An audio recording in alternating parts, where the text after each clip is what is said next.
While I was in the hospital with a broken leg after a car accident, my boyfriend posted pictures of himself at a party with his ex, captioned, "Finally free from the needy drama queen and her constant demands." We'd been together 4 years. I didn't comment. This morning, my phone wouldn't stop vibrating with desperate messages and his mother begging me to reconsider. Okay, so I have been dating Richard for 4 years, and it's been a journey? Like one of those journeys where the tour guide abandons you halfway up the mountain and you realize you've been carrying everyone's backpacks the whole time? That kind of journey.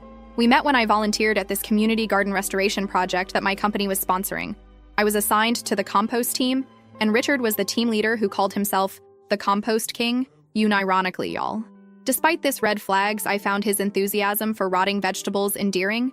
He had this whole speech about how breaking down is just the first step to building something beautiful. And my dumb plant-loving heart was like, sign me up for this metaphor. Fast forward 4 years, and I now realize the only thing being composted was my self-respect. Let me count the ways. Richard has helped with rent exactly 7 times in 4 years. My name is the only one on the lease because his credit is temporarily damaged. For 4 years, he's between jobs approximately 60% of the time we've been together.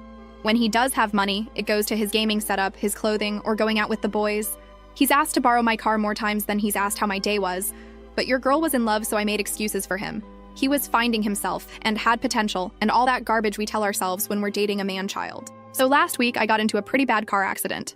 Some idiot ran a red light and T-boned my car. I ended up with a broken leg, 3 fractured ribs, and a concussion. The doctor said I was lucky it wasn't worse, but TBH, it felt pretty damn awful.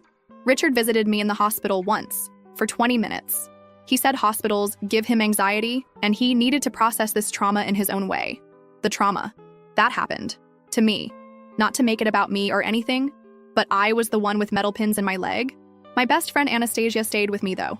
She slept in that uncomfortable hospital chair for 3 nights. She helped me to the bathroom, brought me real food, and even washed my hair in that tiny sink because I couldn't shower. That's friendship, people. So there I am, drugged up on pain meds, when Anastasia gets this weird look on her face while scrolling through her phone. I asked what was wrong, and she tried to play it off, but I could tell something was up. I grabbed her phone. Rude, I know, but pain meds make me aggressive, lol. And what do I see? Richard, at a party, with his arm around his ex, Katie. The caption? Finally free from the needy drama queen and her constant demands. I just froze. 4 years. 4 whole years of my life, supporting this man emotionally, financially, putting up with his finding himself phases, his gaming addiction, his inability to clean a toilet properly. And this is what he posts when I'm literally broken in a hospital bed? The worst part was seeing all the comments from our friends saying things like, "Glad you're happy, bro," and "You deserve better." Where were the people saying, "Hey, isn't your girlfriend in the hospital right now?" I didn't comment. I didn't text him. I didn't call. I just processed. And while I processed, I remembered something very important. My name is the only one on the lease. So I made some calls. I called my landlord and explained the situation. I called my brother, I called my cousin, and I made a plan. Fast forward to yesterday. Richard had been back to the apartment a few times while I was staying with Anastasia during my recovery, but he had no idea what was coming. My brother and 2 of his coworkers helped me execute phase 1 of my plan. We packed up every single one of Richard's belongings, every crusty sock, every limited edition Funko Pop, every gaming console and special edition controller, his precious collection of craft beers, his signed baseball cards, everything. And we threw it all in the dumpster behind our apartment complex. Not the recycling bin, the dumpster. The compost king can decompose with his trash where he belongs. That might seem harsh, but here's the thing. Richard hadn't paid rent in 3 months. The landlord had been sending notices that I'd been hiding from him because I was embarrassed that my boyfriend couldn't contribute. I had been picking up extra freelance work to cover his half, while he told me he was networking for opportunities. Here's where it gets even better. You know what Richard was doing instead of visiting me in the hospital? He was interviewing for a job that my connections helped him get. A job he was supposed to start next week. Was supposed to. Let's just say that the hiring manager is my former college roommate's brother, and he received some very interesting information about Richard's financial history and reliability, along with screenshots of those social media posts about being finally free from his needy girlfriend who was hospitalized. This morning, my phone started blowing up. Text after text from Richard. "Where is my stuff? Are you serious right now? You can't do this to me. Everything I own was in that apartment. My collector's items are worth thousands. You're going to pay for this." And then the tone changed. "Baby, please, I'm sorry. I was just drunk and stupid. Katie doesn't mean anything to me. I was just dealing with the stress. Please call me back. I love you so much. We can work this out. You're the only one I want." But the best messages? Those came from his mother. Richard's mom has always treated me like I was lucky to be with her precious boy. She called me crying, saying I need to reconsider what I've done, that her son made a mistake but doesn't deserve to have his life ruined. She said he told her about the other thing I did, the job situation, and that I was being vindictive and cruel. And you know what? Maybe I am. But 4 years of supporting someone who couldn't even be bothered to visit me more than once in the hospital, who publicly celebrated being free from me while I was learning how to use crutches. The lease renewal is coming up next month. I'm not renewing. I'm moving in with Anastasia until I find a new place. A fresh start, with furniture that doesn't have memories of Richard gaming on it while I cooked, cleaned, and paid the bills. I don't regret what I did. Not one bit. Edit. No, I'm not worried about legal consequences. My cousin said since his name isn't on the lease and he hasn't financially contributed, he has very little recourse. Plus, I have documentation of everything. Yes, I'm healing well. 6 more weeks in this cast, but the ribs are feeling better already. For those asking why I stayed so long, love makes you stupid sometimes. He wasn't always terrible, and the good moments made me think the bad ones were just temporary. Classic, I know. I'll update tomorrow with more of the fallout. His mother has now called me 17 times and left voicemails that range from sobbing to threatening. Richard apparently showed up at the apartment and the landlord wouldn't let him in. Your girl might have changed the locks. First update. Wow. I honestly didn't expect my last post to get so much attention. Thank you everyone for your support and kind words, and the legal advice, much appreciated. As promised, here's what's happened since my last update. So remember how I mentioned Richard's mom called me 17 times? Well, that number is now up to 43. 43 calls in less than 36 hours. I finally answered call number 44 because I figured it would never end otherwise. Let me paint you a picture of this phone call. Me, propped up in Anastasia's guest bed with my broken leg elevated on 3 pillows, munching on sour cream and onion chips. Stress eating is my love language. While Richard's mother, Deborah, alternated between sobbing, guilt-tripping, and thinly veiled threats for 28 minutes. Here's the highlight reel. Richard has been crying for 2 days straight. I've never seen him like this. Funny, I cried for 2 days straight when I woke up in the hospital and he wasn't there. But go off, I guess. Do you know how much those collectibles were worth? His grandfather gave him some of those baseball cards. Do you know how much rent costs, Deborah? Because I do, down to the penny, for 4 years. He was planning to propose, you know. He showed me the ring. Unless the ring was made of unpaid bills and broken promises, I highly doubt it. We could press charges for destruction of property. My lawyer cousin already confirmed they can't, but okay. When she said, Richard told me everything about how you've been controlling his finances and isolating him from his friends and family. I literally laughed so hard I almost popped a stitch. Me? Controlling his finances? The man who once spent our grocery money on a limited edition gaming keyboard? The man who borrowed $3,000 from me for a business opportunity that turned out to be cryptocurrency? The man who hasn't voluntarily shown me his bank account in 3 years? And isolating him from friends and family? I planned his birthday parties. I bought his mother's Christmas presents. I drove him to family functions when his car got repossessed. But here's where it gets really interesting. I didn't immediately hang up on Deborah, though believe me, I wanted to. Instead, I asked her a simple question. Deborah, when was the last time Richard paid rent? She went quiet for a moment, then said, he told me you two had an arrangement where you handled the household bills and he covered other expenses. What other expenses exactly? I asked. More silence. Then, well, I'm not privy to your financial arrangements. So I told her. I broke down exactly what Richard had contributed financially over the past 4 years. I told her about the $17,000 in credit card debt I racked up covering his half of expenses. I told her about working overtime and weekends while he played video games and networked. I told her about how I had to sell my grandmother's jewelry last year to cover rent when Richard assured me he had money coming in that never materialized. You could practically hear her worldview cracking through the phone. But he said he's been supporting you, she finally said. He said you lost your job and he's been carrying you financially. I lost my job? I've had the same job for 6 years with 2 promotions. Meanwhile, Richard has had 7 jobs in 4 years, the longest lasting approximately 3 months. I didn't say any of this though. Instead, I simply told her I would email her copies of bank statements, rent receipts, and text messages that would clarify the situation. I also mentioned the social media posts he made while I was in the hospital, which she claimed to know nothing about. The call ended with her saying she needed to speak with Richard and would get back to me. She hasn't called since. Funny how that works. Now, let me back up and explain exactly how the great dumpster disposal went down, because many of you asked for details. Obviously, I couldn't physically move all his stuff myself with my broken leg. My brother Dylan is literally my hero. He brought 2 of his guys over on their day off. I paid them, of course, because some of us understand the concept of paying for services rendered. Richard. We started with his prized possessions. His gaming setup, 3 monitors, custom PC he spent $2,800 on while between jobs. His collectible figurines, still in boxes because they'll be worth more that way. His signed sports memorabilia that he refused to let me hang because it wouldn't match the decor he never paid for. His craft beer collection, some bottles dating back to our first year together that he was aging, but really just forgetting about. It took 4 hours to pack everything. 4 hours of finding random socks under the couch, discovering half-eaten bags of chips in the bedside table, and unearthing receipts for purchases I never knew about. It was like an archaeological dig into the life of a man-child. When Dylan picked up Richard's throne, yes, he called his gaming chair his throne, and carried it ceremoniously to the dumpster like he was disposing of a cursed artifact, we didn't break anything deliberately. We didn't cut up his clothes or smash his electronics.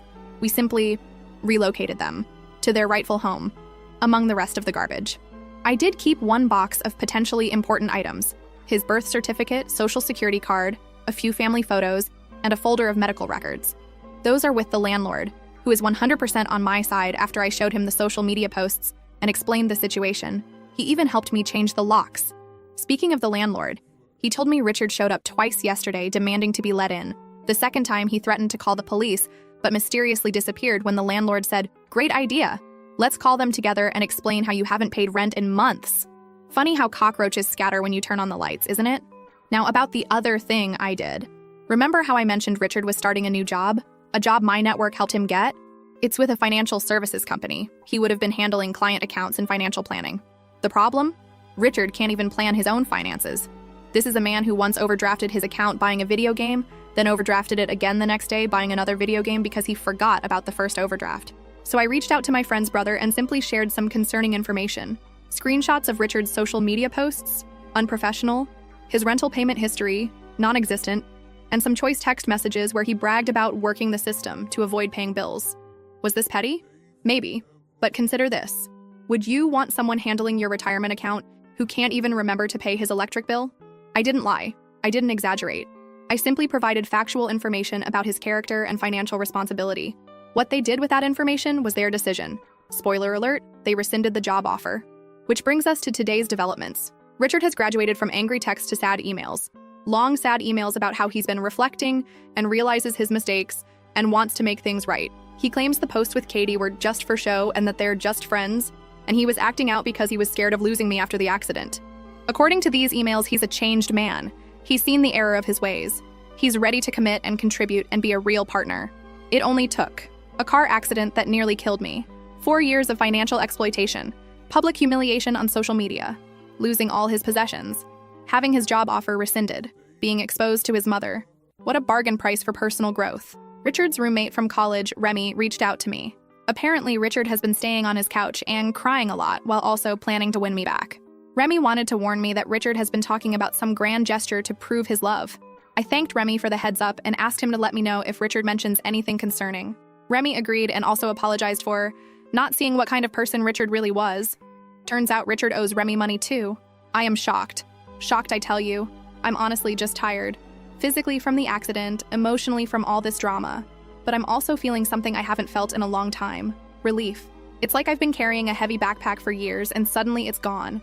My shoulders literally feel lighter.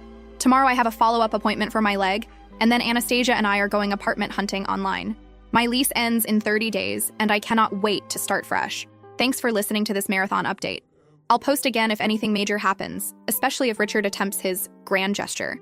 Based on his track record, it will either be wildly inappropriate, surprisingly cheap, or somehow make everything about him. Possibly all three. Edit. Several people asked about my car. It was totaled in the accident. Insurance is covering it, but I'm still waiting on the payout. For now, I'm relying on Anastasia and rideshare apps for transportation. Edit 2. For those concerned about Richard coming after me physically, don't worry. My apartment building has security cameras, Anastasia's building has a doorman, and Richard is, above all else, a coward. He talks big but wilts under any real confrontation. Second update. Hello again, my revenge-loving internet family. Your girl is back with another update, and wait you chilly. The drama just keeps on coming. Grab your popcorn, refill your wine, and settle in because this story has more twists than my garden hose. Plant lady jokes, I can't help myself. First, a medical update since some of you sweethearts asked. My follow-up appointment went well. The doctor says my leg is healing nicely and I might get this monster cast off in 4 weeks instead of 6. My ribs still hurt when I laugh too hard, which has been challenging given recent events. Now, on to the tea that you're all here for. The grand gesture has occurred, and it was exactly as predictable. underwhelming, and self-centered as I expected. Yesterday afternoon, I was at Anastasia's place, scrolling through apartment listings when her doorman called up. Apparently, there was a delivery for me. We weren't expecting anything, so Anastasia went down to check. Remember, broken leg untowered stairs are my nemesis. She returned 5 minutes later with the strangest expression on her face and wait for it, a compost bin. A literal plastic container filled with dirt, worms, and what appeared to be kitchen scraps. On top was a handwritten note that said, "Like compost, our love can break down and rebuild into something stronger. I'm decomposing my old self to become the man you deserve. Please give us another chance to grow together. I cannot make this up." The compost king really thought that comparing our relationship to rotting food would win me back. The audacity, the delusion, the absolute tone-deaf nonsense of it all. Anastasia and I laughed so hard I had to take extra pain medication for my ribs. She even took a picture of me looking completely bewildered next to this bucket of dirt and posted it to her Instagram with the caption, "When your BFF's ex thinks worms are the way to a woman's heart." She tagged me, but not him, thankfully. But wait, there's more. Inside the compost, yes, he put items in the actual decomposing material, was a small velvet box containing a ring covered in compost. It wasn't even a nice ring. It was clearly costume jewelry. The diamond was plastic and the gold was already turning my skin green just from holding it. There was also a date engraved inside, 04/12/21. For context, that's the date of his previous girlfriend's birthday. He literally gave me a recycled ring that he probably bought for Katie and never gave her. A recycled ring in a compost bin. The symbolism is too on the nose. I texted him a single sentence. "The compost bin is exactly where our relationship belongs, breaking down among the worms and garbage." His response was a barrage of texts explaining that the ring was just temporary until he could afford a real one, and that the date was actually when he first realized he loved me. I didn't respond further, but Anastasia, my hero, took the compost bin down to the dumpster behind her building and sent him a video of her dumping it out. Now, remember how I mentioned I sent those receipts and financial records to Richard's mom, Deborah? Well, she finally got back to me as promised. Her initial message was a novel-length email that went through the 5 stages of grief in real time. Denial. There must be some mistake with these records. Richard told me he was contributing financially. Anger. How dare you make my son look like this? You've clearly manipulated these statements. Bargaining. If there were financial issues, why didn't you come to me? I could have helped you both work something out. Depression. I'm heartbroken to think my son would behave this way. I raised him better than this. Acceptance. I owe you an apology. I had no idea what was really happening, and I'm deeply sorry for my role in enabling his behavior. That last part shocked me to my core. An actual apology? From Deborah, my son is perfect, Williams. Mark this day in the history books. She followed up with a phone call, just one this time, not 43, where she revealed some illuminating information. Richard has been telling his entire family that he was supporting me financially for years. He told them I was unstable and couldn't hold a job. He claimed the apartment was actually his, and he generously let me stay there. He told them the car, that got totaled, was his car that he let me borrow. He's been borrowing money from his family members for years, claiming it was to help with my spending problem. The layers of lies. The fiction this man has been writing. He could have been using these creative writing skills to make actual money instead of scamming his girlfriend and family. Deborah was clearly embarrassed and upset. She revealed that she'd given Richard over $15,000 in the past 2 years for emergencies that she now realizes were fabricated. She apologized repeatedly for her earlier messages and said she needed time to process everything. I actually felt bad for her. She's been manipulated by her son just as much as I was, possibly more. I told her I didn't blame her and that Richard is very convincing when he wants to be. The conversation ended with her saying something that gave me chills. "I love my son, but he needs to face consequences for once in his life. I won't be bailing him out this time." Progress, people, actual progress. Now for the big revelation many of you have been asking about. What was the other thing I did besides the job situation and the dumpster disposal? Well, remember those credit cards I mentioned? The ones where I racked up $17,000 in debt covering Richard's expenses? Turns out 3 of them were joint accounts that he opened with my information to build his credit, but never made payments on. I've been working with my bank and a financial advisor to separate these accounts and document which charges were his. It's a lengthy process, but I've managed to prove that approximately $11,000 of that debt is directly attributable to purchases he made. I didn't just send this information to his potential employer. I also sent it to his parents, his brother, and our mutual friends with a simple note. If Richard asks to borrow money or move in with you, this is what you can expect. Is this petty? Maybe. But it's also true. And truth is a powerful disinfectant for the kind of toxic relationships Richard creates. Even Katie, the ex from the social media post, messaged me on Instagram. I had no idea you were in the hospital. Richard told me you two broke up months ago. I'm so sorry. Months ago? We were literally living together until my accident. The fiction this man creates. I responded politely to Katie, assuring her I didn't blame her. She revealed that Richard had been messaging her for weeks before the party, claiming we were on a break and that he was ready to move on. She feels terrible and offered to send me screenshots of their conversations. I declined the screenshots, no need to torture myself further, but thanked her for her honesty. Richard showed up at Anastasia's building again yesterday evening. The doorman refused to let him up. He's getting a gift basket. So Richard caused a scene in the lobby, yelling that he just wants to talk and explain everything. The doorman called the police, but Richard left before they arrived. He then proceeded to call me 37 times in the span of 2 hours. I didn't answer, but he left increasingly desperate voicemails. Please just talk to me. I can explain everything. This is all a misunderstanding. I was going to pay you back. You're ruining my life. I have nowhere to go. My mom won't even let me stay with her. I'm sleeping in my car. What car? His was repossessed months ago. I might do something desperate if you don't call me back. That last one concerned me, so I called a wellness check on him. I had Remy's address. The police reported back that he was fine, just emotional, and they recommended he seek mental health services. Later, Remy texted me, FYI, Richard is no longer staying here. Found out he stole $200 from my wallet. Changed the locks. Wow. Just wow. Even in crisis, this man can't stop taking what isn't his. So where does this leave us? Richard is apparently couch surfing with increasingly distant acquaintances. His family isn't bailing him out. His friends are dropping like flies. His job prospects are limited. His belongings are gone. His reputation is in tatters. And me? I'm healing. Both my leg and my heart. I found a promising apartment across town that's actually less expensive than my current place. Anastasia has been an absolute rock. My family has rallied around me. My job has been incredibly understanding about my recovery. I'm still angry, I'm still hurt. But mostly, I'm relieved. Like I've been underwater for 4 years and finally came up for air. Next update will probably be my last, as I'm focusing on moving forward rather than looking back. But I wanted to thank all of you for your support, advice, and hilarious comments. This community has been unexpectedly therapeutic during one of the hardest periods of my life. Final update. Hello for the last time, my internet support system. It's been exactly 1 month since my first post, and what a month it's been. I promised a final update, so here it is. The conclusion to the saga of Richard the Compost King, and how your girl finally bloomed after being buried in his BS for 4 years. First, the practical updates. I moved. I'm officially in my new apartment as of yesterday. It's smaller than my old place, but has a tiny balcony where I've already started a container garden. The building has an elevator, crucial for the broken leg situation, and security cameras, crucial for the ex-boyfriend situation. My cast is off 2 weeks earlier than expected. I'm still using a walking boot, and physical therapy is no joke. I sweat more in PT than I ever did at the gym, but I can move around independently now, which feels amazing. My car insurance finally paid out. I bought a used but reliable Ford that I've named Freedom. Cheesy, I know, but I'm leaning into it. Now for what you're really here for, the Richard saga conclusion. After my last update, things escalated before they finally resolved. Richard's desperation reached new heights when he realized his usual tactics, crying, begging, guilt-tripping, weren't working. He tried a new approach, public shaming.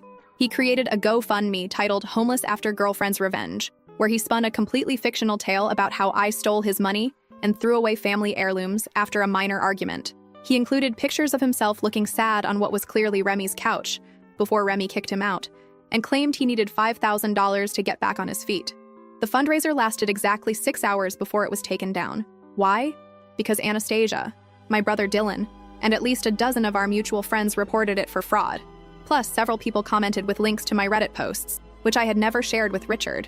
Seeing his public grift exposed apparently triggered something in Richard. He showed up at my old apartment building. Thankfully, I was already staying at Anastasia's, and caused enough of a scene that the police were called. According to my former neighbors, he was yelling about defamation and lies and demanding to be let in to get his things. When the police arrived, Richard attempted to convince them that he lived there and I had illegally locked him out. This backfired spectacularly when the landlord confirmed Richard was not on the lease. Richard couldn't produce any mail or ID with that address. Multiple neighbors testified they knew I lived there alone. The police ran his ID and discovered he had an outstanding warrant for unpaid traffic tickets. Yes, my friends, Richard got arrested.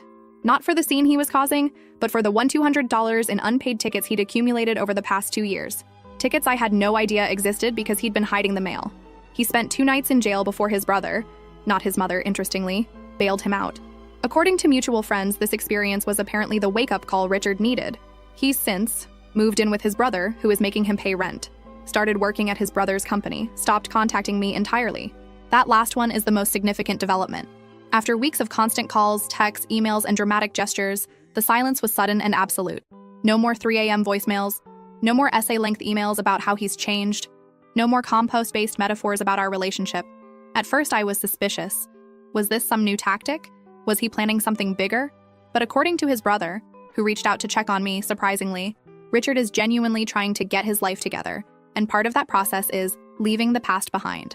Translation: his therapist probably told him to stop harassing me. And that brings me to the most important update: my mental and emotional state. I've been seeing a therapist of my own. Thanks, workplace insurance. And we've been unpacking some hard truths. I stayed with Richard not just because I loved him, but because fixing his problems gave me purpose and identity. I overlooked red flags because I was afraid of being alone. I enabled his behavior by constantly bailing him out. I valued myself so little that I thought his scraps of affection were all I deserved. These realizations haven't been easy to face. There were sessions where I cried until my ribs hurt all over again. But acknowledging these patterns is the first step to breaking them. As for Richard's mother, Deborah, we had one final conversation that brought unexpected closure. She invited me to lunch at a restaurant with ramp access for my leg, a thoughtfulness Richard never showed. And we had a surprisingly honest discussion. She apologized again for not seeing what was happening and for raising a son who thought it was acceptable to treat partners this way. She revealed that Richard's father had similar patterns before their divorce, and she worried she had normalized financial irresponsibility and emotional manipulation. I found myself comforting her, which was a strange role reversal. But it was also healing to see that she genuinely cared and was taking steps to stop enabling Richard. At the end of lunch, she handed me an envelope containing $2,000 in cash. "This doesn't begin to cover what he owes you," she said, "but it's what I can do right now." I initially refused, but she insisted. "This isn't from Richard. This is from me. Because I failed as a mother if I raised someone who would treat you this way." I accepted the money and used it to furnish my new apartment. A fresh start without any remnants of Richard's presence. Thank you, Reddit, for witnessing this chapter of my life. Your support, advice, and occasional tough love helped me stay strong when I wanted to cave. You reminded me that I deserve better when I forgot.